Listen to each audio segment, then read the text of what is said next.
Kebayang ya kalau effervescent RH-nya tinggi, dia baru dicetak udah ngebusa duluan. Karena effervescent itu benar-benar sensitif air. Effervescent itu sensitif kelembaban, bukan sensitif air kelembabannya. Ketika lembabnya tinggi, otomatis kadar airnya tinggi. Ya udah. Kalau nggak percaya, nih kayak habis hujan nanti kan kelembaban tinggi nih. Kalian ada tablet effervescent, simpan aja di luar. Itu tuh lama-lama langsung gelap ya.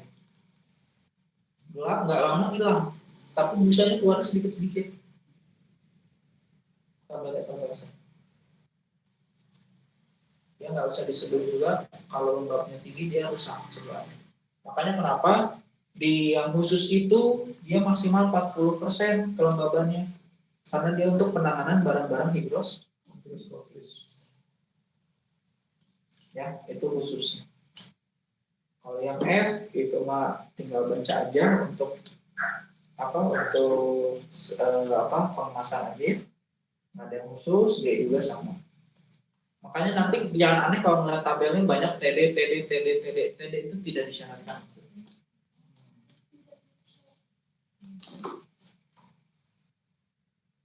TD tidak disyaratkan data. TD tidak disyaratkan, TP tidak perlu. Ya udah. Ada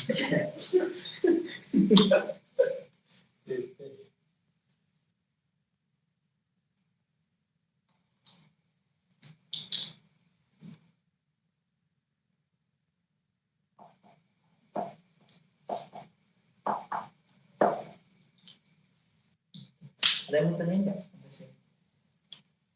Kak, masih bingung yang di umum sama khusus itu. Oh, umum sama khusus. Terus sama khusus negatif sama umum positif. Oh, gini. Kalau ini mah tadi kita bahasannya soal ini. Tekanan udara. Tekanan udara. Gitu. Ini tekanan udara. Maksudnya apa? Kalau khusus, tahu ruangan kayak contohnya ruangan produksi kemoterapi kayak gitu ya. Itu termasuk ruangan khusus atau ruangan beta lactam itu khusus. Ya, khusus itu dalam artian apa? Dia tekanannya harus lebih rendah daripada lingkungan.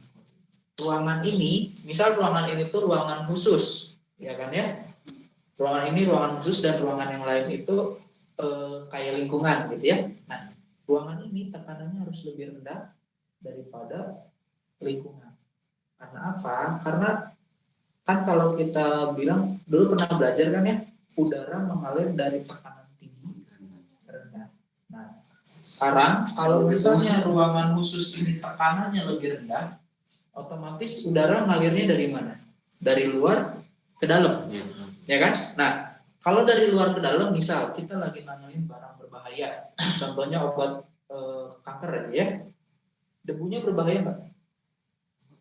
Berbahaya kan? Nah, akan sangat berbahaya kalau misalnya debunya itu tercemar keluar ke lingkungan. Kalau debu dari lingkungan tercemar ke dalam itu? Nah, tenang, nggak ada ceritanya. Kalau gini, kan tadi kita bahas tentang HEPA filter ya. HEPA filter itu fungsinya untuk apa? Untuk menyaring udara. Yang udara yang mau dimasukin itu kan disaring dulu pakai HEPA filter. Jadi yang masuk ke ruang antara atau lingkungan itu dia udah sudah bersih kondisinya. Udah disaring sama HEPA filter. Nah, tujuannya ya udah cukup khusus itu harus lebih rendah biar apa? Biar barang berbahaya yang di dalam ruangan ini nggak keluar. Gitu. Tapi kalau yang umum, gini, kalau yang umum memang sih di koridor udah ada HEPA filternya juga gitu ya. Yang semua ruangan itu ada HEPA filter. Cuman sekarang kalau di koridor asesmennya itu kebalik. Asesmennya akan lebih berbahaya kalau dari koridor udaranya masuk ke dalam. Karena apa? Koridor tempat orang lalu lalang. Ya enggak?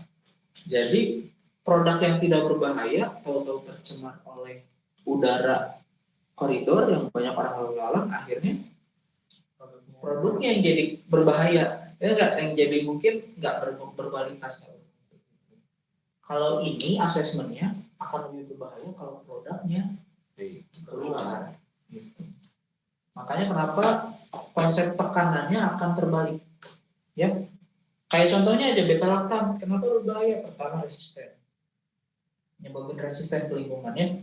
Dan yang kedua kalau kalau ada orang alergi dengan beta-lactam akan terpicu nggak anafilaksisnya. Nah, itu juga bahaya medis di situ. Jadi tujuannya sebenarnya kalau dua ini tuh untuk mencegah bahaya medis, gitu ya. Bahaya medisnya kalau yang khusus, kalau obat itu kan bahaya khusus. Kalau bahaya medis obat khusus itu dia berbahaya obatnya. Kalau mencemar lingkungan, dampaknya ke lingkungan besar. Tapi kalau umum, lingkungan yang bisa mendampak si obat itu gitu, lingkungan yang bisa mempengaruhi kualitas si obat. Akhirnya jadinya bahaya medisnya kalau obatnya tercemar udara lingkungan gitu. Endingnya jadi terbalik gini. Gitu. Khusus itu kan tidak uang. Kan asalnya kan khusus itu kan tekanan rendah, terus yang di luar itu tekanan tinggi. Masalah tekanan nanti kita bahas, ada itu bukan tekanan rendah tinggi apa segala macam, itu ada di pedoman yang plus yang segala macam kayak gitu kan, ada, tinggal dibuka tuh di halamannya ada. Nanti ya kita bahas. Tetap walaupun ini kan secara garis besar baru awalnya aja, karena ini kita membandingkan ruangan kita sama koridor aja, ya kan? Nah nanti kalau yang di halaman 90 itu antara ruangan kita, koridor sama ruangan pengemasan itu kayak gimana tekanannya, gitu ya? Itu lebih rinci lagi. Dan sebenarnya ini cuma tinggal nyontek kalian, ya kan? Gak usah mikir kalau ngerjain soal, nyontek di situ ada isinya. Cuma soal ini nggak tahu kan? Kasihan.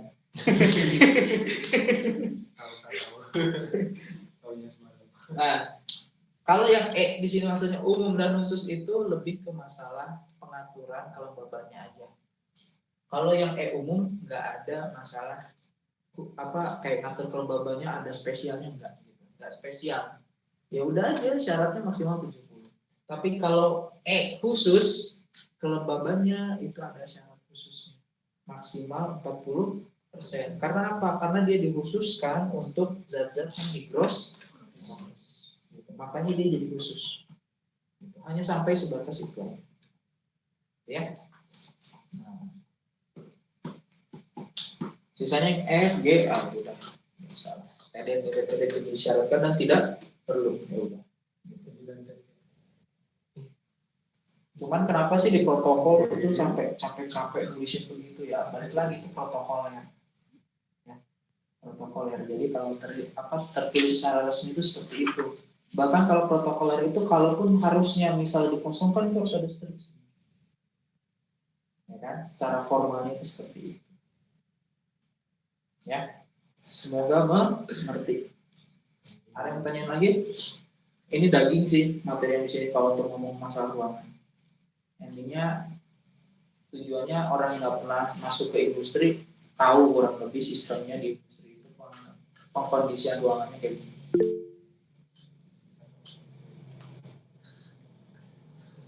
Kalau saya bosan 2011 sampai 2018 3 bulan di jalanan untuk marketing. Iya, saya sempat marketing juga. Ini adalah berenang. Iya, Bul. Bul, mau nyobain Bul? Ekstrak jahe lalat. Enggak, kan kalau sayap kanan, celupin sayap kiri, ini udah semua tuh. Tidak terang. Celupin semua aja sebenarnya. Ya sekarang udah jadi sayur lalat kayaknya. Udah jadi ekstrak lalat kayaknya. Gitu ya, paham ya? Oke, dihapus tinggalnya. Masih ada yang mau Ahlun, karena dia yang lari dari tanggung jawab. Harusnya dia. Dia udah ada jobnya di sini tuh tukang. Udah ribuan gitu. Puteran aja kalau nggak Ridwan, Ahlun. Ya. Siapa yang di depan? Siapa yang di depan? Makanya besok nanti kayaknya beda langsung Di belakang. Nanti bakal dekat kulkas, ya kan?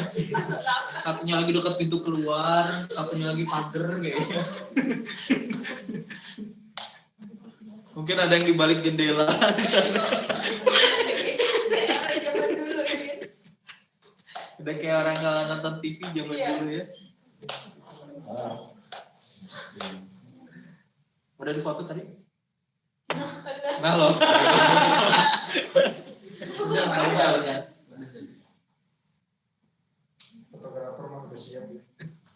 Paling depan mah dan penghapus jadi fotografer. Kang ini aja piket, jadwal piketnya. Nanti piketnya jauh cuma 2-an tuh. Tidak salah. Itu cuma lain.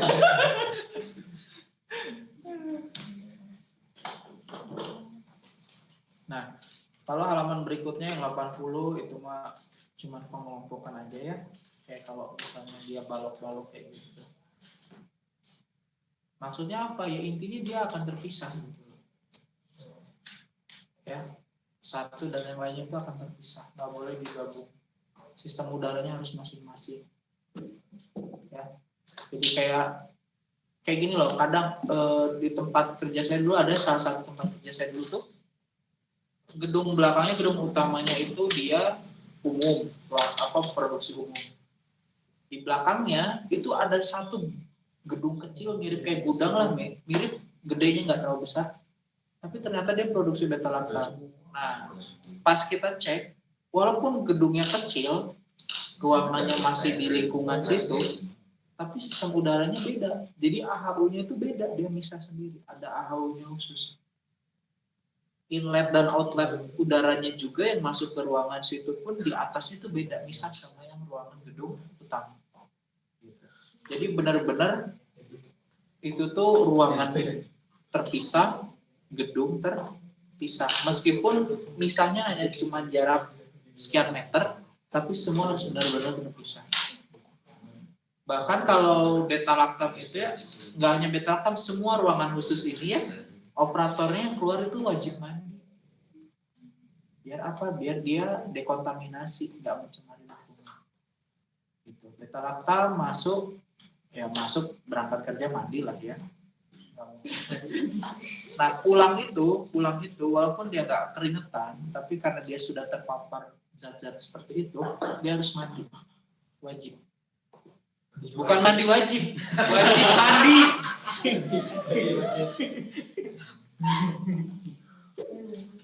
Jadi dia wajib mandi.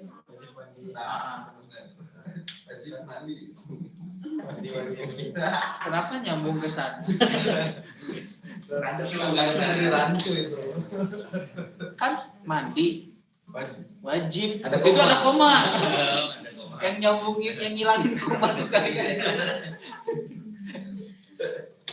Gitu ya. Kenapa? Biar untuk dekontaminasi. Dan limbahnya di sana itu beda lagi. Yang untuk ruangan mandinya itu masuk ke saluran limbah beta lactam. Beda. Gitu. Mandinya harus di situ. Ya nggak di ruangan produksinya. Di lokernya. Nggak boleh. Jadi keluar dari ruangan itu, keluar dari area site plan itu ya, sudah dalam keadaan sudah mandi. Sudah mandi. Mandinya di loker. Nah, lokernya itu yang kamar mandi khusus bilasnya itu nanti dia limbahnya aja nanti masuknya limbah beta lactam, bukan limbah khusus. Bukan limbah umum. Limbah beta lactam nanti harus di inaktivasi lagi tuh si beta lactam. Nanti ada yang ditambah NaOH ya dan lain-lain. Pertama ditambah NaOH terus diendapkan pakai logam timbal ya. Terus digaramkan segala macam. Pokoknya udah kayak film aja yang ujung-ujungnya ada ikan lele berenang-berenang di kolam. Ya kan? Kalau ikan lelenya masih hidup berarti itu airnya udah bersih, udah siap dikeluarkan. Dibuang. Tapi memang ya rilisnya itu tuh dalam artian dibuang ke lingkungan. Keluarkan Inggris. Itu nanti ada orang lingkungan hidup ya yang kerja di situ untuk masa pengolahan limbahnya. Jadi nanti tuh rilis itu tuh dalam artian ya rilis silahkan buang ke lingkungan. Oh, Inggris. Ada yang dipakai lagi beberapa. Jarang sih kalau dipakai. Bisa sih dipakai lagi, contohnya kayak apa? Kalian pakai PDAM aja itu air filteran tahu. Ya tahu kan? PDAM itu air filter. Enggak pakai. PDAM itu sebenarnya air ini, air apa? Air olah. Enggak. Dari mana aja? Ini kan pakai filter. Itu sah aja, tapi tidak untuk produksi biasanya. MCK biasanya. Kalau untuk MCK masih bisa. Tapi kalau untuk produksi dia harus pakai apa tuh air tanah. Raw apa ya itu namanya? Aduh lupa saya istilahnya. Rawat. Enggak raw. Mobilnya itu dari tanah. Ratusan meter tuh. Udah dijelasin Alio ya. Yang soal ADI ya kan.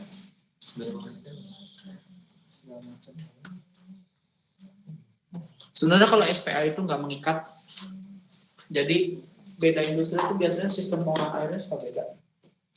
Cuman yang dasar-dasarnya kayak ADI, terus apa tuh yang untuk mengurangi kesadaran akan selalu ada yang kayak gitu. RO jelas semua air itu sistemnya RO. Terus osmosis. Oh ya, penggunaan air mau itu sediaannya bentuk apapun, ketika dia steril harus pakai WFI. Ya. Contohnya apa? Misal mau bikin krim mata. Krim mata kan steril. Tapi ya karena dia perlu air walaupun bentuknya krim setengah padat ya, tetap dia harus pakai WFI. Kecuali kalau dia non steril pakainya purified water. Industri mah nggak kenal Aquades, kenalnya PW, purified water ya.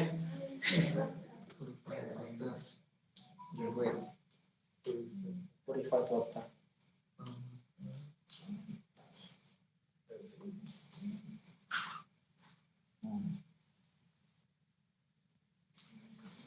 Terus kita lanjut lagi ke halaman ya, oh ya 90 tadi. Nah, ini masalah tekanan udara.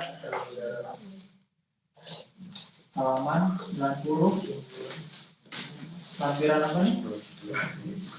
3.25 ya. Kaskade itu kayak diagram masalah tekanan udara. Nah, tujuannya apa tuh? Untuk mencegah kontaminasi. Nih ya. Oh ya, sebelum baca ini yang akan saya tekankan bahwa pengemasan primer itu sama dengan ruang pengolahan ya. Ya. Primer itu juga sama dengan pengolahan, ruang pengolahan. Kenapa sama? Ada yang dijelasin nggak? Kenapa bisa sama? Kan pengisian. Nah, karena pengisian itu kan sebenarnya produknya masih terpapar udara luar ya. Dia belum masuk wadah loh, masih terpapar udara luar ya. Apa bedanya dengan ruang pengolahan yang dia masih terpapar udara luar juga? Jadi standar bersihnya dia masih harus sama. Gitu, ya.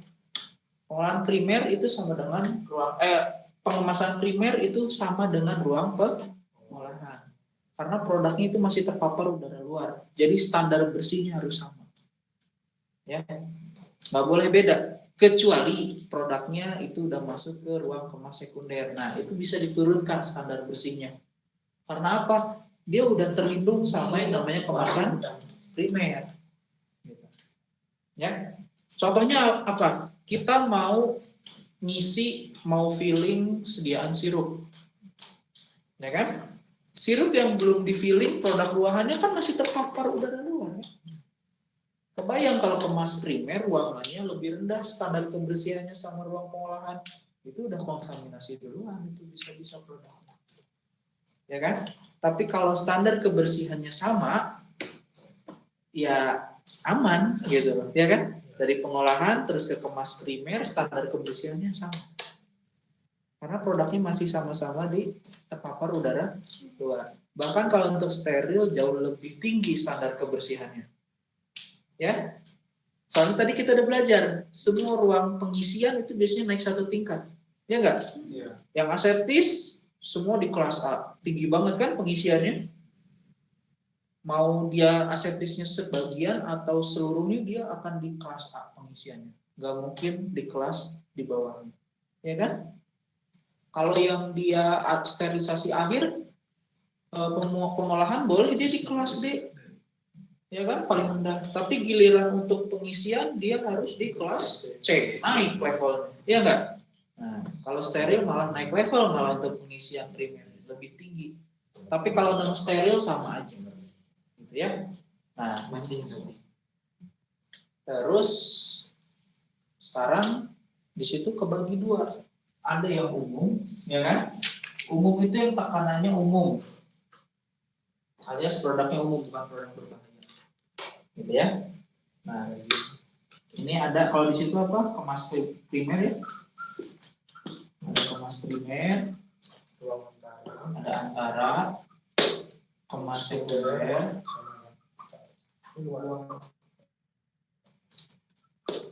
sama luar. Ini sama aku kasih. Biar milik pun beda. Ini lebih siap. Ya, ruang antara ini koridor juga, bisa dibilang juga airlock ya, ingat ya kemarin ya. Biar apa? Biar udara nggak ada bertukar gitu loh antara dua kelas yang tingkat kebersihannya berbeda, nggak ada masalah tertukar. Kalau di situ lihat kemas primer, dia 3 kan, tekanannya tinggi, sesuai ya sama yang kita omongin tadi ya, bahwa tekanan ruang pengolahan atau ruang produksi akan lebih tinggi, ya kan, dari lingkungan sekitarnya. Anggaplah lingkungan sekitarnya adalah koridor. Di situ koridor ya kan. Nah, terus dia ini kan koridor antara, misalnya antara primer sama sekunder. Sekunder primer ini tinggi standar kebersihannya. Sekunder standar kebersihannya rendah kan? Iya. Nah, makanya dia 1. Tujuannya biar apa? Biar dia nanti udara nggak bisa masuk sini. Karena udara itu mengalir dari tinggi kan? Dan luarnya adalah 0. 0 itu berarti sama dengan tekanan luar. Ya iyalah di luar. Ada yang mengkondisikan luar. Teras dikondisikan tekanannya sekian. Nggak bisa. Nah ya. Gitu ya. Tujuannya gitu. Tapi ada di kemarin di apa itu plusnya 3 terus plusnya 2, ada yang plusnya 3 lagi di itunya. Bisa. Ada itu biasanya apa? Bisa. Ini aja sama saya diganti. Kemas Tiga ya? primer, ini ruang olah. Misalnya ruang mixing. Boleh jadi 3? Boleh. Ininya 142. Ya enggak? Nanti tergantung lihat soalnya. Nanti lihat soalnya aja. Kalau ini kan di sini kemas sekunder. Ini nanti lihat soalnya aja. Kalau soalnya begini, kalau soalnya mirip kayak yang di buku halaman 90, ya, intinya 1 harus tahu ruangan ini tuh kemas primer sama kayak pengolahan. Berarti tekanannya harusnya sama, ya kan ya? Tinggi. Kalau ini ruang antara koridor kan ya?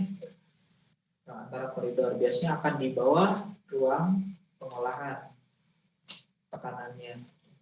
Sedangkan kemas sekunder itu udah beda kelas sama yang lain, dia lebih rendah lagi. Kalau gudang di mana? Gudang biasanya kayak di luar sama. Ya. Ada nggak yang dari gudang 0 tahu-tahu nanti dia naik ke sini? Ada, tapi tetap harus dipisahin ruang antara. Biasanya kalau kalian main ke gudang bahan baku nih, gudang bahan baku kan gudang ya. Biasanya kalau ada orang mau nimbang nih, kayak produksi mau nimbang gudang bahan bakunya kan disiapin dulu nih di gudang, ya kan? Tekanan gudang kan 0, ya enggak? atau enggak juga tekanannya paling dia 1, ya kan 1 plus ya kan ya intinya. Dia kan bisa kelas F bisa kelas G ya enggak, masih sah-sah aja. Nah nanti si obat itu nanti dia nggak langsung dimasukin ke ruang produksi, enggak dimasukin dulu ke ruang antara. Ruang antaranya itu kalau yang dari produksi tertutup baru bisa dibuka ya enggak, sistem airlock ya kan. Dia buka dulu yang dari gudang, masukin, tutup pintu gudang ke ruang antaranya, nanti dari ruang timbang ke ruang antara dia baru bisa dibuka pintunya, ya kan? Buka dua-duanya. Nggak bisa dibuka dua-duanya, biasanya alarmnya langsung bunyi. Atau ada lagi yang sistem kayak gitu, mirip kayak gitu. Kalian pernah lihat passbook? Passbook itu sistemnya yang benar, dia hanya bisa terbuka salah satu sisinya. Passbook itu. Passbook itu versi kecil dari airlock untuk dan tukar-tukar. Kalau kalian pernah melihat kalau di rumah sakit nih ya, biasanya kalau ada sarana cancer, kemo, BSC itu biasanya antara dari ruangan luar mau ke BSC itu ada yang namanya airlock di situ. Pasti ada. Ya, itu sebagai ruang antara, tapi orang nggak masuk gitu. Ya jangan pernah sekali-sekali masuk.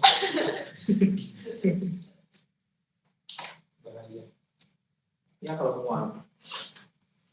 Kalau nggak muat,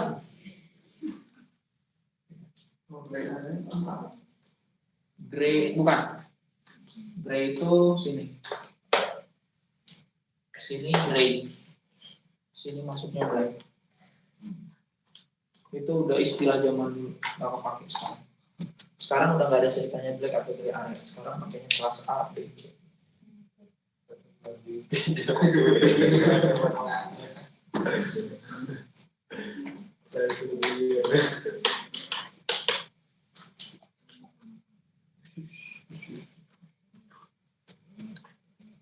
Kalau yang ruangan umum tujuannya ini tadi ya, biar kenapa dia dari tinggi ke rendah, biar udara dari luar nggak masuk ke dalam.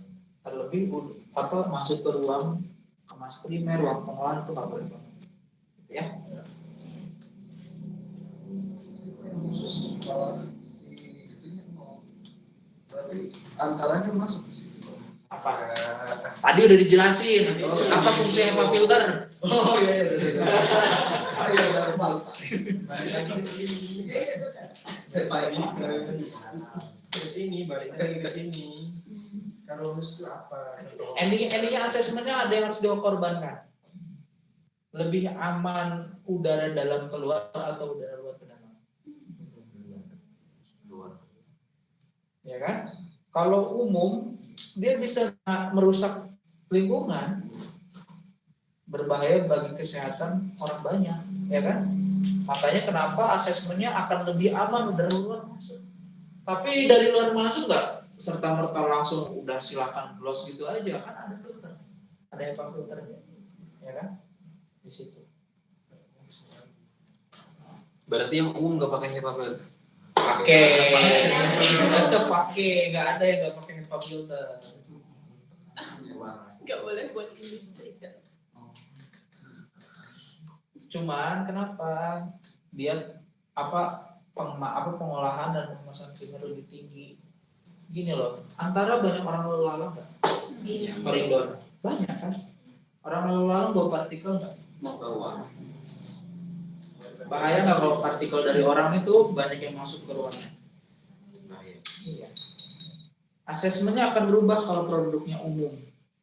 Lebih berbahaya kalau produknya terkontaminasi. Ya kan? Lebih berbahaya produk terkontaminasi daripada produknya mengkontaminasi orang.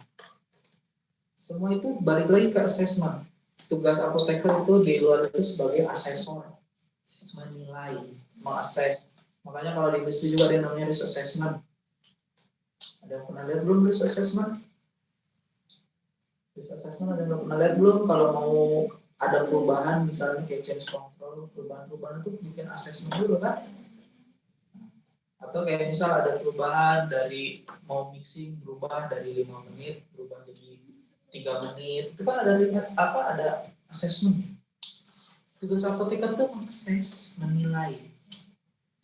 kritikalitasnya ya, detektability-nya atau terdeteksi apa enggak kegagalannya nanti, dan sering atau tidaknya kejadian. Minimal 3 itu, severity, detectability, sama satu lagi itu frekuensinya. Nanti kalau main industri akan ngejelimet tapi rame. Ngejelimet tapi rame. Mana kok? Silakan aja main. Aku ngasih gambaran. Nanti endingnya kalian yang milih mau ke klinis atau mau ke industri. Soalnya aku udah pernah dua-duanya. Atau mau hidup di antara dua-duanya. Orang yang di kemo itu hidup di antara dua-duanya. Yang di bagian apoteker kemoterapi rumah sakit. Atau yang bagian kayak saya nih, radiofarmasi itu hidup di antara dua-duanya. Kita main compounding dan dispensing. Kita main standar CPOB. Tapi kita bekerjanya di ranah klinis. Ada lagi juga selain dua itu yang nanti mainnya di TPN, total parenteral. Di rumah sakit kan ada yang TPN-nya yang racik steril. Nah itu juga dia mainnya di situ. Prinsip CPOB-nya, kerja aseptis segala macam itu pakai. Tapi untuk ranah klinis itu nanti ada. Tergantung rumah sakitnya dilihat aja. Ya. Nah, ini kalau yang umum, kalau yang khusus. Kalau khusus nanti akan terbagi jadi 2 ya. Ada 2 tipe kalau khusus itu nanti. Ini kemas primer. Ntar ada antara nih.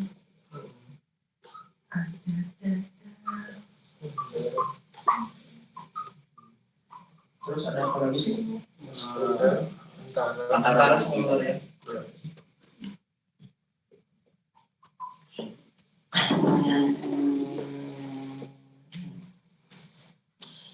Kenapa sih antaranya lebih banyak?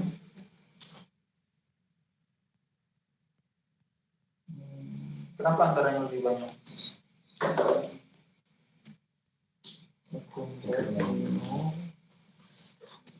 Dia sebagai safety juga kan? Iya. Safety untuk masalah kebocoran udara juga kan? Iya nggak sih? Iya. Untuk keamanan lingkungan juga. Kenapa? Makanya antaranya sampai ada 2. Ini 2 tabel sama aku bikin jadi satu aja. Ya. Kalian sambil ngecek aja di situ. Kalau yang pertama kemas primernya di sini 0. Di sini antaranya 1. Di sini 0 plus 1. 0. Intinya udara dari sini kalau mau ke kemas sekunder dia harus ngelewatin ini. Nggak bisa kan? Bisa. Dari sini mau ke sini atau ke sini bisa nggak? Oh, bisa. Apalagi nih, nggak bisa juga. Terisolasi kan? Di situ aja kan? Hanya di ruangan proses aja. Dia terisolasi di situ. Kenapa? Ada kemungkinan dia pecah nggak selama di kemas? Itu. Makanya atau enggak kadang gini, ada kemungkinan ada zat yang tertinggal nggak di kemasan primernya, belepotan misalnya, ada kan?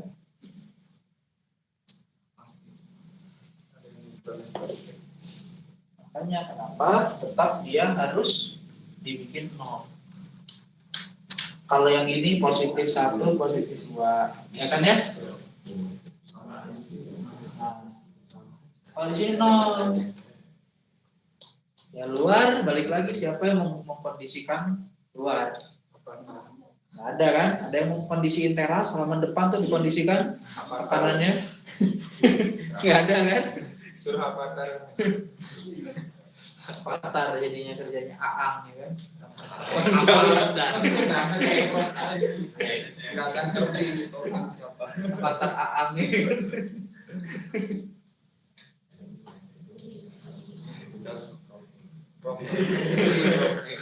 Tahu. Soreng. Jadi baca juga kan? Ya. Cuman kalau dia kalangan researcher. Jadi kalau radiofarmasis itu nanti ada banyak kalangan. ada klinisi, kayak saya kan klinisi ya. Terus juga ada yang saintis itu contohnya kayak siapa? Pak Fauzan. Pak Fauzan itu beliau itu saintis dan akademisi nuklir. Beliau kan S3-nya nuklir ya, Pak Fauzan.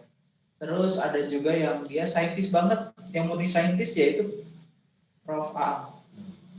Prof. Ang itu saintis dan juga dia pengajar akademisi juga. Kalau kayak saya jatuhnya praktisinya.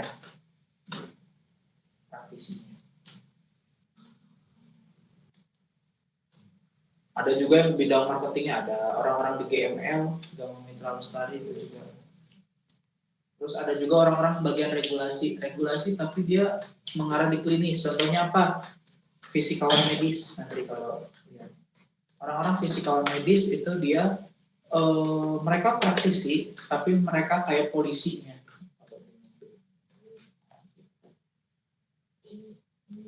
Terus itu bedanya apa? Bedanya ada dikasih tekanan ini enggak. Tapi prinsip dasarnya tetap dia dibikin terisolasi di situ.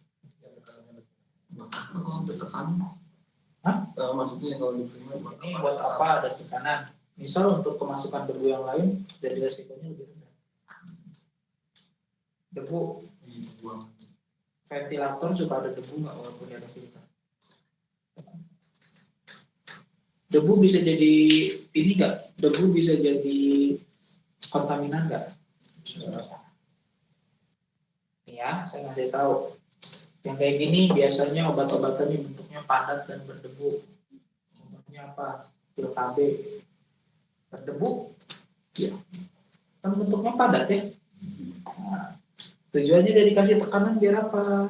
Ya kan? Ya biar nanti debu yang dari ventilatornya nggak turun lagi ke mesin-mesin produksi ke segala macam. Itu jadi kontaminasi silang loh.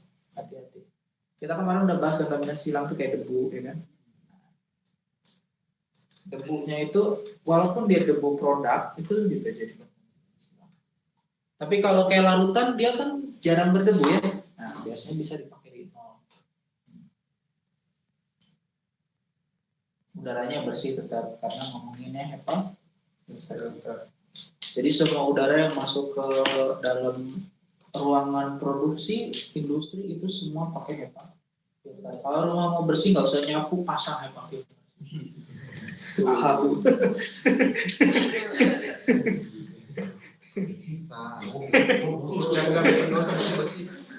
Tapi tetap sih masih ada debu juga sebenarnya.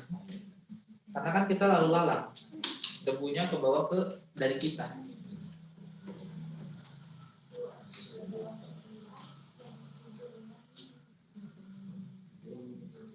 Kan Isna kemarin di industri kan masih ya? masih. Terus juga kan kalau ruangan-ruangan industri itu salah satunya yang pertama dia epoksi ya, wajib epoksi. Nah bedanya grey, katakanlah dia nggak ada steril nih ya, bedanya grey sama black area. Black itu nggak perlu epoksi. Tahu yang kayak catnya itu kayak ini, kayak cat karet gitu di bawahnya di lantai. Lantainya kan kayak cat karet ya. Nah itu epoksi namanya. Gak ada pori, dia gak akan nunggu pori epoksi itu. Oh iya. Ada lagi sudut-sudutnya nggak boleh kayak gini. Kotak ini. Dia harus tumpul. Tujuannya biar apa? Mudah dibersihkan. Nah dan di sini nih ada debu. Dia nggak ada jadi tempat masuknya debu. Jendela juga ya nggak boleh. Kayak gitu juga nggak boleh nggak boleh ada sikunya. Makanya di sana jendela itu akan selalu melengkung. Ya kan? Terus apalagi nih ciri khas industri. Oh ya, kalau dulu yang masih ngomongin gray area, black area itu tuh gini. Kalau ruangan kelas B itu blue area, kelas C itu white area, kelas D itu apa ya? Masih nggak tahu kok kelas D saya. Cuman kok kelas A itu gray di situ. Itu mah cek dulu jadul. pakai sekarang pakainya kelas A B C D Iya. F G ya. Itu ciri ruangan industri itu kan. Oh ya, sirkulasi juga tadi kan. Makanya kalau di ruang industri itu nanti ada yang namanya inlet, ada yang namanya outlet. Udaranya. Ventilatornya itu ada inlet, ada outlet. Kalau kita ngeliat gedung biasa kan pokoknya dua-duanya nembak AC aja. Enggak. Kalau industri itu nanti satu ada yang nembak udara masuk, satu lagi nyedot udaranya. Terus nanti juga ada yang namanya barometer untuk ngecek apa tekanan. Ada di atas pintu. Apa ya namanya tuh, lupa alatnya ya. Magna helik. Dan biasanya di belakang magna helik itu ada lubang kecil. Itu untuk ngecek perbedaan udara antara koridor sama ruangan. Nah, terus ruangan bertekanan juga biasanya suka dikasih lubang nanti. Tujuannya apa? Di ruangan itu ada dikasih lubang biar tekanan di dalam nggak terlalu tinggi. Kalau kalian mau ngecek tuh, belum lagi nanti kalau ada keran air itu sistemnya looping. Kalau ada saluran air sistemnya looping. Looping itu kayak dia itu nggak kayak gini nih, nggak. Di sini kerannya gitu loh. Di sini kerannya. Dia airnya selalu mengalir keluar lagi gitu loh. Nggak boleh ada air diem. Bahkan kerannya aja ada standarnya. Di sini itu misal ini kerannya, ini sistem looping, ini keran. Dari sini aja jaraknya itu ada perhitungannya, nggak boleh maksimal dari 15 cm. Karena apa? Yang di sini ini air mati. Air mati nanti dia bisa ada kemungkinan bakteri. Ya kan? Dan looping juga nanti diputar. Suhunya biasanya kalau WFI minimal di atas 70. WFI di atas 70. Makanya WFI anget-anget ya. Buat bikin kopi. Kode nih. Enggak. Ya, kita. Tapi biasanya kalau orang kan kalau barista kan mau ngopi kan suka ada amidis kan, itu diganti sekarang. WFI. Iya juga. Kan bebas mineral. Baik banget. Gitu. Pokoknya nanti kalau di Indonesia itu ada keran airnya itu sistem looping. Looping itu nanti misal nih ini arah dari penampung ke ruang produksi, nanti dari ruang produksi balik lagi ke arah ozon, dari ozon masuk penampung lagi. Ya kan? Nanti keluar lagi dari penampung, itu selalu muter 24 jam, nggak boleh stop di situ. Makanya giliran buka keran kencang, giliran ditutup langsung kayak goyang gitu. Ya kan? Itu tuh sistem loopingnya tetap muter. Jadi walaupun keran kita tutup, air tetap muter di situ. Tujuannya biar apa? Ya itu tadi, kalau airnya nggak muter mati, berarti nanti di situ airnya diam kan di dalam keran itu ya, tempat tumbuh mikroba. Belum lagi udah looping di ozon dipanaskan, makanya kenapa airnya akan terus kejaga terus ini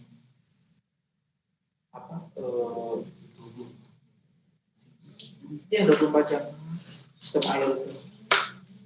Tapi ada yang kayak ini nggak 24 jam gitu. Nggak boleh. Kalau untuk kebutuhan produksi 24 jam harus nyala terus. Itu pakai tambahan kayak Ada pompanya. ultraviolet atau Iya, ozon itu kan kayak ultraviolet gitu. Ozon. Sterilisasinya salah satu untuk sterilisasi. Tapi beda sama MCK. Kalau MCK nggak kayak gitu. yang dari setelah bersih lumpur langsung. Iya. Kalau MCK mah pokoknya udah dari jalur situ langsung ke MCK. Bahkan bisa juga air limbah dipakai MCK juga bisa. Nanti ada pengolahannya khusus. Tapi kalau khusus untuk air produksi, wah itu nggak bisa. Bahkan gini loh, produksi itu nanti airnya dicek. Ada pengecekan air, kontrol kualitas air. Yang dicek itu biasanya pH, produktivitas, ya, terus juga total of karbon (TOC) maksimal 500 ppb syaratnya. Terus juga apa sih? Apa sih? Udah lama nggak main-mainan QC. Enggak, ya, pasti bakteri. Oh, tidak. Kalau bakteri, karena dia sudah dipastikan tidak ada bakteri. Yang pasti sih pH, konduktivitas, sama ppb, ppb, TOC, total karbon, total karbon. Karena kalau ada karbonnya tinggi, berarti itu airnya tercemar sama suatu zat organik. Zat organik kan rantai karbon ya. Nah, jadi kalau karbonnya tinggi, berarti ada tercemar sama zat organik di situ. Konduktivitas itu ngarahnya ke ini ion. Kan ada yang namanya EDI ya, electrodionizer kan, untuk menghilangkan ion. Kalau ionnya masih tinggi, konduktivitasnya tinggi. Berarti EDI-nya nggak benar. pH itu kesadaran. Apa tuh water apa tuh yang untuk mengalami kesadaran? Water softener ya. Kalau alat water softenernya jelek, kesadarannya tinggi. Kalsium Mg-nya tinggi, itu airnya sadar. Pakai air pakai busa pun nggak akan berbusa. Pakai sabun pun nggak akan berbusa airnya. Itu dia Iya. di teknik itu kalau turun. Itu technically gitu, secara teknis. Tapi ada di CPB ada. Makanya kenapa jadi soal. Gitu. Ada yang tanyain? Sini. Beres bahas ruangan. Langsung kejawab berapa soal? Nomor berapa ini?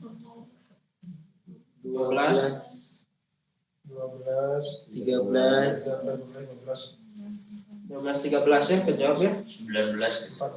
19 berapa? Jawab. 17 Yang lux kan.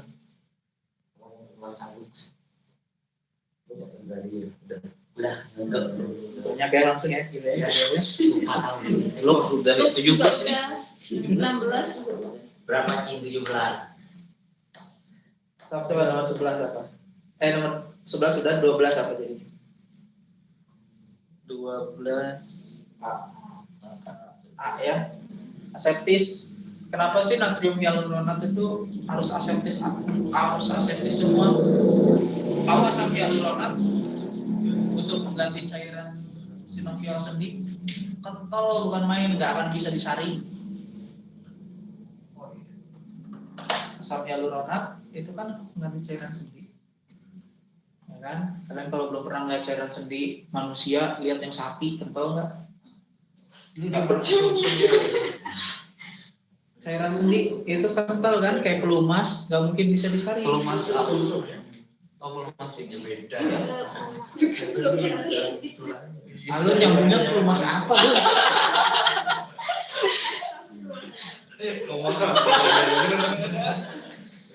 Nyambungnya sebangsa kayak gel kayak. Kita bisik-bisik situ.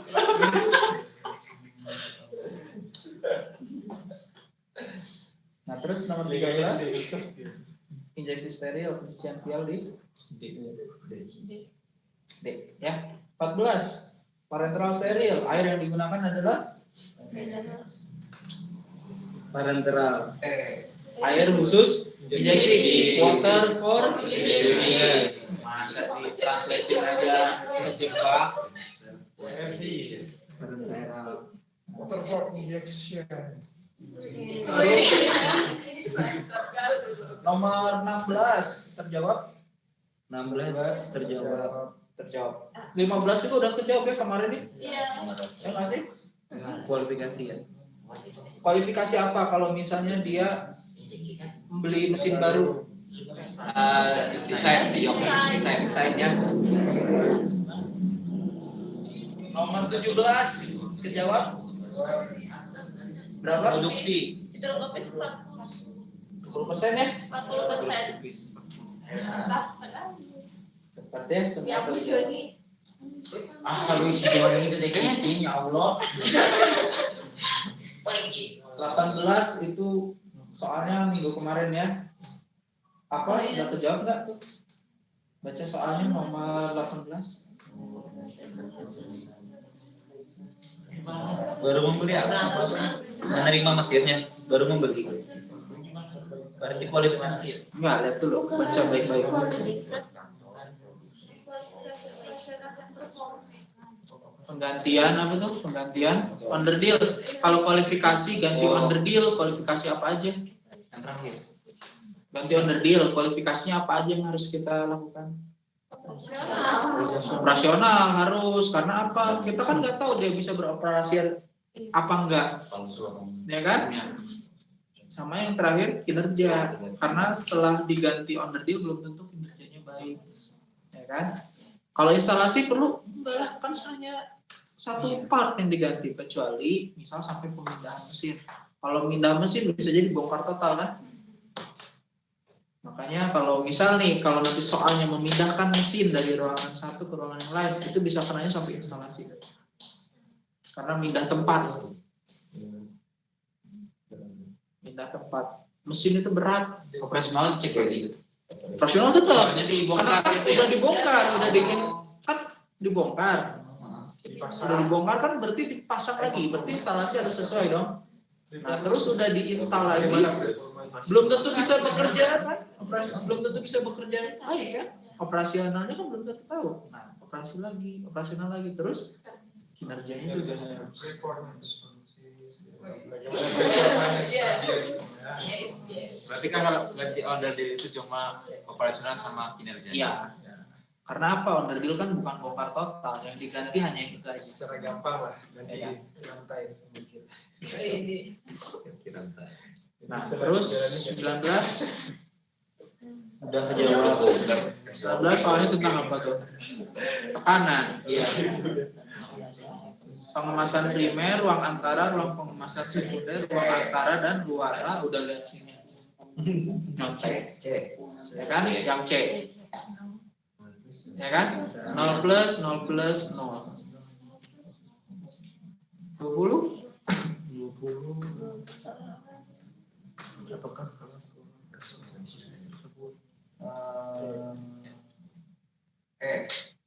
Iya. ya. Non steril ya. Udah kejawab. Gila 10 soal kan? Cuma bahas. Langsung jawab. Endingnya ya kalau bisa membahas tuntas satu bagian, berapa soal yang bisa kejawab gitu. Soal gitu. Bisa lebih loh. Bisa lebih. Misal kalau yang saya tanyanya kayak soal apa ya? Tujuan perbedaan tekanan, ya kan? Atau misal ruangan mana yang harus khusus atau apa, itu kan ya kan tambah lagi. Endingnya dengan ngebahas total kayak gitu ya, variasi soal apapun itu bisa kita bawa, ya enggak? Itu yang nggak dipelajari, ya kan? Endingnya nanti kalian masuk kaji. Ini kalau ini semalam ya, semalam kalau nggak kalian pelajarin lagi besok lupa. Karena hal baru, ya. Beda kalau kalian tiap hari menghadapinya. Kalau tiap hari kita hadapin, nggak kita belajar pun lama-kelamaan kita ingat sendiri, karena itu jadi rutinitas. Tapi kalau misalnya bukan rutinitas kalian, harus kalian belajar. Ya, Klinis enggak? klinis juga bisa dengan rutinitas. Aktivitasnya di industri terus. Jadi Saya rutinitas industri loh, tapi saya sekarang kerja di klinis, belajar dari nol lagi. aku rutinitas di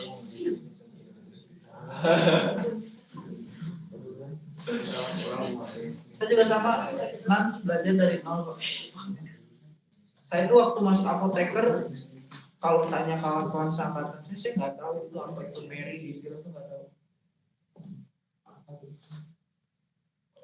Tapi karena ya orang kalau penasaran ngulik, akhirnya Mary di film itu kayak udah biasa bukannya gitu. Nanti nggak hanya dari situ aja, coba buku-buku besar lain. Klinisi belum dikatakan ekspor kalau dia belum kuat baca Harrison. Harrison itu ada, dia lebih besar lagi. Kalau dulu di Piro nggak ada yang sampai 10.000 kan, kayak sekarang ya 10.000 lembar kan sekarang tuh. Kalau dulu itu Harrison itu udah 20.000. Terbitan 2017 Harrison terbaru. Bahasa Inggris. Bahasa Inggris. Nggak ada yang bahasa Sunda, nggak ada yang bahasa Banjar, nggak ada. Kan ada bahasa. Ada. Nggak ada. Kalau mau bahasa lokal itu Jepang. Orang di Jepang itu pada nggak bisa bahasa Inggris karena mereka menulis buku dalam bahasa Jepang semua. Makanya banyak profesor nggak bisa bahasa Inggris karena profesor di sana itu bikin terminologi sendiri dan mereka bikin penelitian sendiri yang serupa tapi bahasanya sama dalam bahasa Jepang. Di Indonesia nggak ada yang sanggup. Indonesia banyaknya terjemahan kan, jadi mau nggak mau kalian juga harus bisa terjemahkan. Berikan serahkan pada Google, sisanya kalian mikir terjemahan yang masuk apa. Sisanya merangkai kata. Tapi awal-awal aku kayak gitu, aku juga awalnya belajar kayak gitu. Nanti lama-kelamaan kita akan risih sama terjemahan Google. Akhirnya bisa menerjemahin sendiri. Yang penting pembiasaan. Kalau masalah belajar itu pembiasaan. Kalau biasa dipakai, pintar. Ya kan? Tapi kalau nggak pernah dipakai, ya akan segitu-gitu aja. Malah bisa lebih bodoh. Bisa lebih bodoh. Tapi kalau sering dipakai, ya sama aja lah kayak kalian untuk penelitian kan kalian nggak tahu ngerjain apa. Ya kan, analisis kalian udah alergi analisis tapi mengambil analisis tapi awalnya nggak bisa kan, lama kelamaan bisa melihat. Ibaratnya kalau yang main HPLC nih ya, melihat baseline jelek aja udah kelihatan dari jauh itu jelek baseline, ya enggak, padahal awalnya nggak bisa, boro-boro ngomong baseline awalnya ngeinjeksiin ke HPLC aja gemeter tangannya, ya kan awal-awal kan kayak gitu semua. Kalau yang main tikus sama ngeinjeksiin tikus, belum mikir dulu ngeinjeksiin tikus kayak gimana ya. Sonde tikus itu kayak gimana ya kan? Bahkan ada yang nyondet tikus, sondenya ketinggalan di dalam.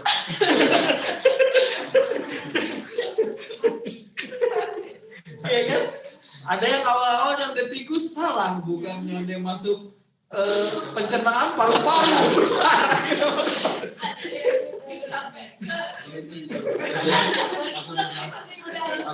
Iya kan?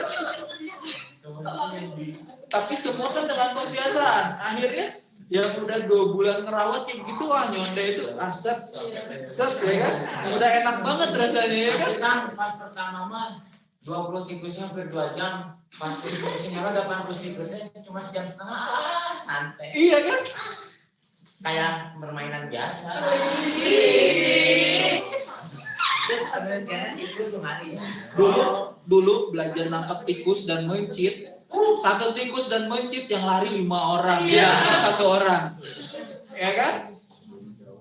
Giliran udah penelitian, kalian itu malah yang jadi berburu ibaratnya, ya kan? Itu semua dengan pembiasaan sebenarnya. Makanya enggak. Iya dulu tuh pasti akan begini. 80 tikus masih jam setengah.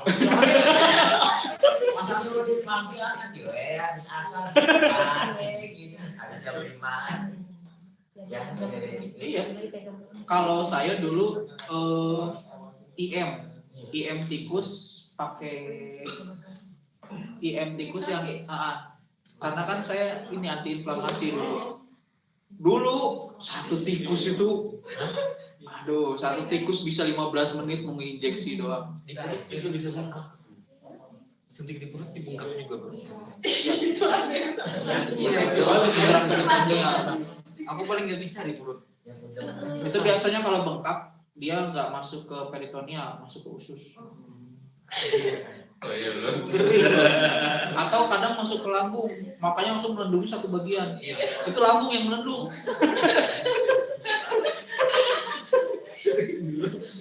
itu terlalu dalam intraperitonealnya, terlalu atas, yang ketusuk lambung.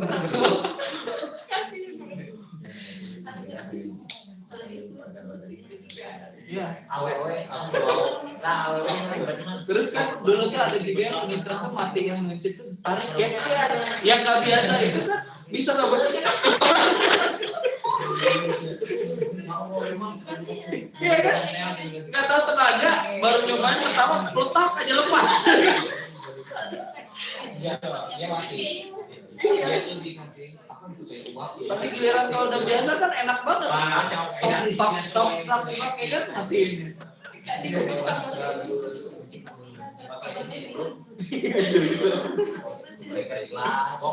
ada plastik ya dulu ya, plastik kantong plastik kan. Iya, dimasukin uang apa gitu. Uang Tapi ini bukan petir, bius kan airnya kan Apa ini yang bius. Gimana itu? Bukan bius. Oh pasti. Sesuai atau biasanya serangan jantung. itu langsung berantem Ya, kalau udah bunyi gini susah di. Wah, tidak sesuai kode etik. Kode etik Nggak pakai ya. Mana ada sih Kalau yang di Jawa Barat pada disuruh ngurus di Unpad Iya. pada etik bayar berapa 100.000 ya? Enggak kan 300. 300. Tahu nggak? Sayang itu kan kode etik mulai itu 2016 bulan Maret tanggal 1. Saya ngurus tanggal 28 dibalikin persyaratan. Akhirnya baru ngurus tanggal 2. Karena bayar awalnya teman saya yang saya bantuin pada gratis, dia pada lolos di tanggal 28. Saya tanggal 28 dibalikin persyaratan. Sedih. Ada yang kurang? Enggak, Pak, jadi bayar. Iya, bayar. Aku kan ngurus di Januari, beres-beres mau sidang komplek. Tapi kode etik sebenarnya hanya untuk lampiran sih. Iya. Saat kita di Malayati. Lampiran sama ini apa? Kalau ngurus publikasi, lampiran sama publikasi. Kalau mau lampiran dan kalau mau publikasi itu kode etik wajib. Karena kalau misalnya nggak ada kode etik, publikasinya kurang. Nggak bisa kasih apa. Udah murah. Dulu tuh nggak bayar loh itu kode etik. Iya. Dulu tuh nggak bayar, cuman karena udah mulai kan mau banyak apa tuh mau publikasi dosen tuh akhirnya pada nyuruh udah aja kode etik ya kan. Biar mereka tuh nggak susah juga kalau mau publikasiin karya tulis karya. Kelinci dan Kelinci ada. ada juga. Semua metode pembahasan. Iya. Apa sih? Setiap kali praktikumnya. Nasional. Oh, Kalau sampai nasional ya, jurnal, apoteker aja nanti dapat SKP. SKP-nya SKP karya tulis. Makanya sebenarnya kalau kalian iseng-isengnya seneng bikin tulisan-tulisan, systematic review aja bikin. Itu tuh punya SKP kok, kalau nggak salah 2 atau 3 SKP dari systematic review. Systematic review itu kayak kita nge-review jurnal, tapi secara sistematis. Gitu.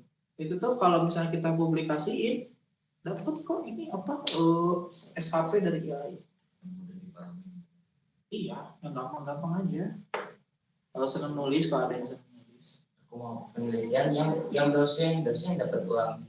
Dosen yang punya namanya. Kamu tadi kalau ada kayak gitu. Berarti dikasih uang sih, cuma jurnalnya kan atas nama siapa, bukan atas nama Ridho Setiawan. Harusnya ada.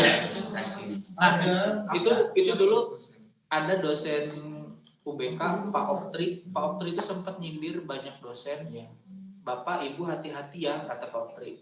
Kalau Bapak Ibu publikasi jurnal, perhatikan lagi siapa yang punya ide jurnalnya. Kalau yang punya ide jurnal mahasiswa, nama Bapak Ibu jangan di depan. Etika itu. Kalau idenya ide mahasiswa, nama mahasiswanya di depan. Baru nama dosen yang di belakang. Aku mah di depan gak ada, di belakang gak ada. Nggak boleh loh itu sebenarnya. Tetap nama kamu harus ada, harusnya ya. Tapi dikasih uang gak apa-apa. Jatuhnya kayak beli penelitian. Jatuhnya kayak beli penelitian. Terus 15. Tinggal nunggak 5 juta lagi. 15 juta. Ya. nggak apa-apa. Paling nggak nutup ya, kalau memang mau nutup untuk biaya ini, biaya penelitian. Iya. Cuma masih nunggak 7 juta kan. Mau nagih malu ke dosen. Lah, Tapi menjadi beli sendiri apa dikasih? Jadi diganti sama uang itu.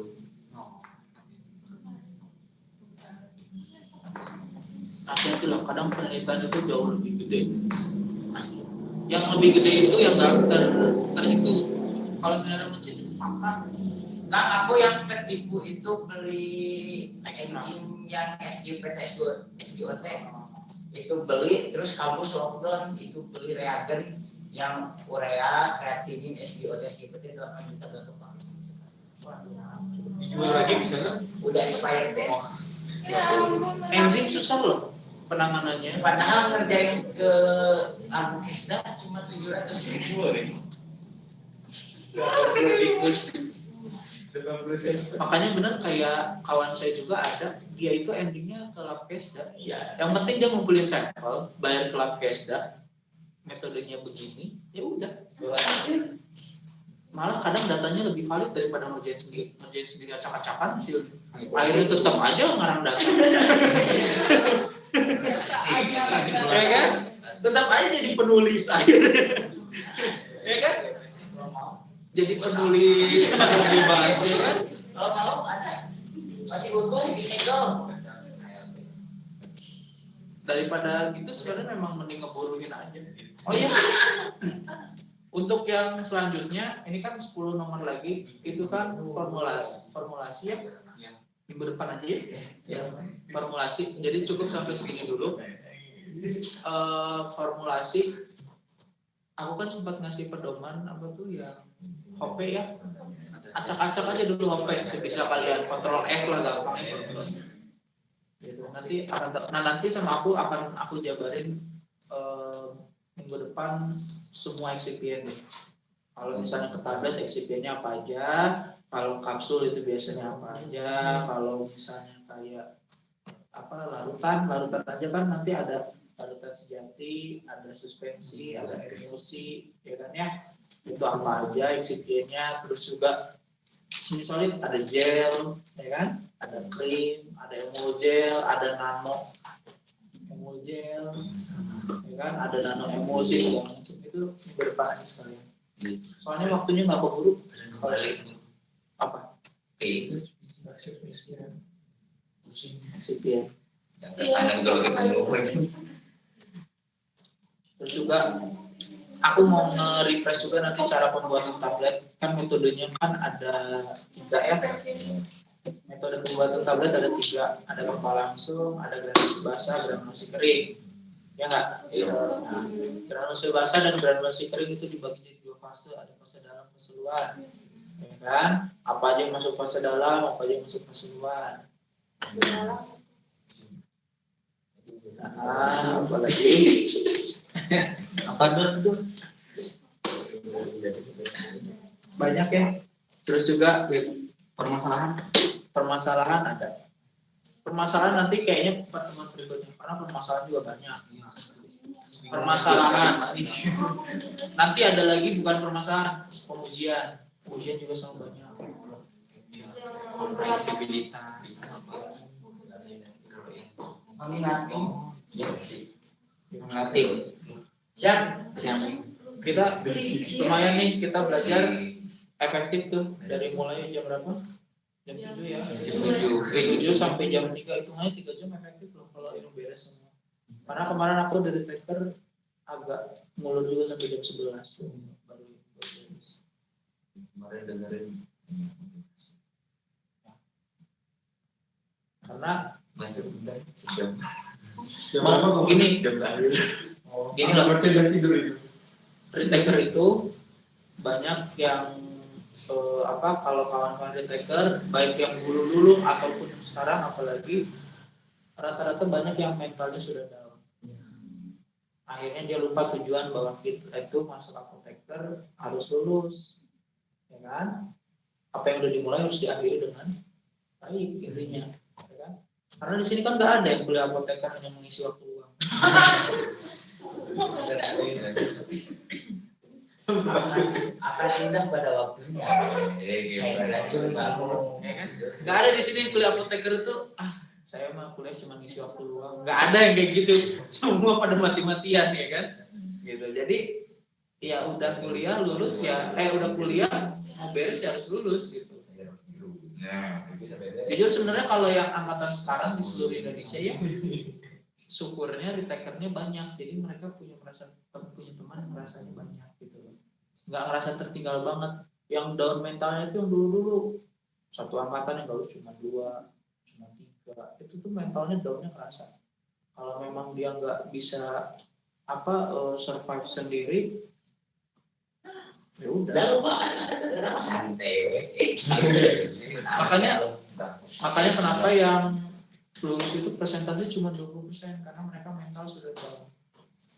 Toh ketika aku kan kemarin punya kawan, dia udah 3 kali retaker, kali keempat lulus. Karena apa? Karena pas di kali keempat dia langsung lulus. Gitu. Makanya ya balik lagi sih, memang makanya kalau kemarin banyak ngobrol-ngobrol juga ya biar tahu juga mental. Tapi mereka juga banyak yang udah pada ini kok, udah pada ikhlas.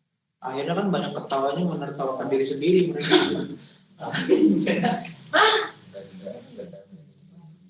Aku pakai asuran dengerinnya. Jadi aku punya ada seorang lulus. Pas lagi ngomong-ngomong kan ngomong aja kan udah dihapus. Ini kantong di tiga pelan ini lagi tuh. Nunggu. Bangunnya jam berapa? Kan udah selesai terima sendiri dia. Jodoh pasti larapat. Jodoh. Kalau aku belajar karena nggak kejar waktu ya intinya. Kalau udah beres ya udah beres ngobrol-ngobrol. Atau kalau misalnya kira-kira bakal beres tengah-tengah bisa ngobrol dulu ya ngobrol dulu. Capek terus-terusan belajar kebut. Nah, kalau terus-terusan mah ini nggak masuk. Iya. Bukan obat juga. Iya kan kita tidak bimbel. Iya. Aku makanya selalu bilang aku bukan bimbel, kita mau belajar bareng. Karena aku juga belajar dulu sebelum aku belajar sama kalian. Jangan kira aku udah lulus nggak belajar lagi. Satu udah weh. Kenapa kabel? Kabel ini. Parasa datang. Siapa datang udah beres.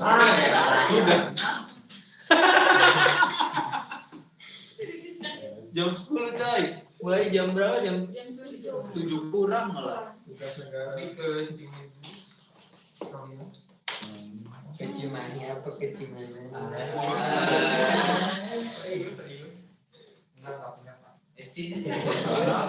Kecil kandang.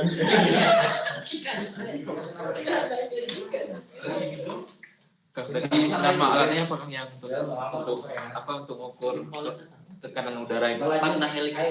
Panda. Magna. Magna. Magna. MAG. Magna di Pamulang.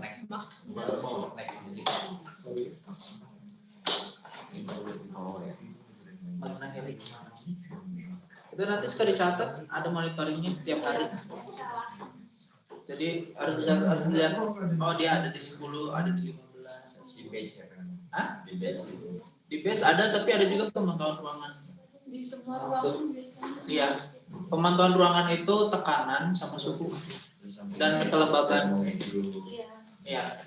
Itu wajib tiap hari. Dicek. Sehari aja kok nggak salah 3 kali kok. Hari 3 kali aku lupa pokoknya tiap hari ada. Kalau dulu di tempat aku sehari 3 kali. Itu wajib ada kayak gitu. Ya, oke. Dari aku cukup sekian. Kalau ada kekurangan, mohon maaf. Nanti kalau misalnya ada koreksi-koreksi kita diskusi sambil kita ngobrol lagi aja. Ya. Assalamualaikum warahmatullahi wabarakatuh. Kasih kan mau Duluan kan. Ya.